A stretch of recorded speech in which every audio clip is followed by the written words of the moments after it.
De mon nom de jeune fille, Thérèse Carlier, basquin, bien sûr. Et j'ai vécu de 42 jusqu'à 52 sur le site de la verrerie, où mon papa a travaillé, mais pas trop longtemps. Il a seulement travaillé pendant la guerre. Nous occupions donc un chalet de bois. On y est resté jusqu'à la destruction des chalets. Jusqu'au jour où on lui a dit, voilà, on va détruire les chalets, on va vous placer un petit peu plus loin que la cour carrée.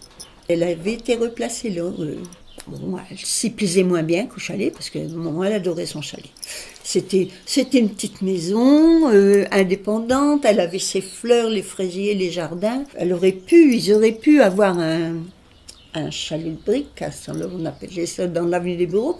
Ils n'ont jamais voulu, ils ont toujours voulu rester au chalet, parce qu'ils s'y plaisaient. C'est pour ça qu'on est resté si longtemps, quoi. Moi, j'ai passé toute mon enfance là. Puis il était tout près de son travail. C'est pour ça qu'il y avait les logements. C'était pour que les ouvriers soient tout près. Ils faisaient les 3-8. Parce que ça n'arrêtait jamais. Le four, il brûlait tout le temps. Alors, il y avait pas d'arrêt.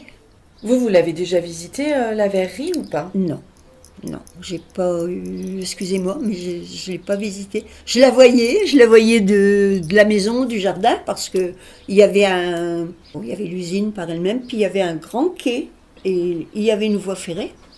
Les trains prenaient directement les bouteilles près de la gare, pas loin. D'ailleurs, vous avez dû entendre parler du train de carburant qui a brûlé pendant la guerre. Quand ce train de carburant a brûlé, on a eu très peur parce que entre la voie ferrée et le chalet, vous savez, à vol d'oiseau, il n'y a pas grand-chose. Il y avait un gros nuage, puis ça faisait bou, bou, bou, ça brûlait. Il y avait des flamèches qui tombaient, mais on avait peur que ça tombe sur les chalets. Et il n'y en a pas un qui a brûlé. Et on a eu de la chance. Parce qu'il y aurait eu du vent ou autre chose à ce moment-là, ça aurait été une catastrophe. Tout brûlé.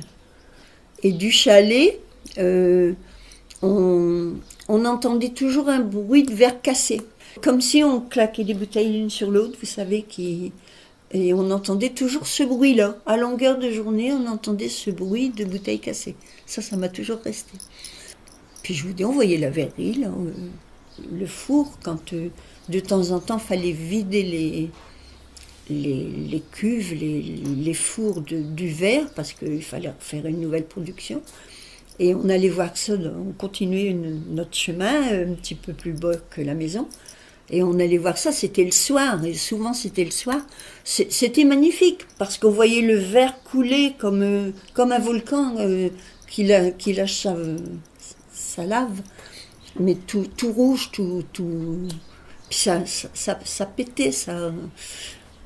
Et ça, c'est pareil, c'est un souvenir qui est gravé dans ma tête. Il y sera tout le temps, je crois. Les chalets de bois, il devait y en avoir 13 ou 14. Et nous, quand on est arrivé, les chalets étaient en très bon état. Après, bien sûr, ça s'abîme, puis c'était plus entretenu. Il y avait un grenier, et puis une toute petite cave.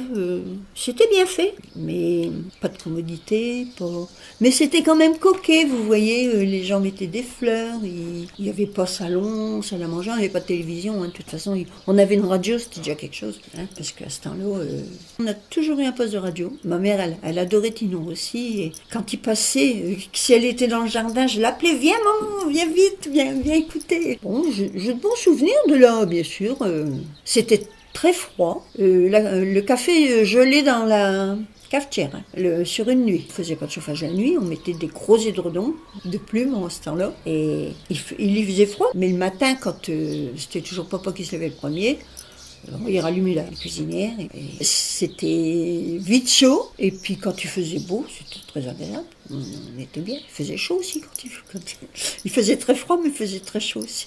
C'était rudimentaire, mais enfin, avec un petit peu de goût, ça pouvait être joli, quoi. Je vous dis, des commodités, il n'y en avait pas. Après, on a eu les bouteilles de gaz. Alors, on a eu un réchaud au gaz avec la bouteille, mais il n'y avait pas de gaz, il n'y avait pas d'eau.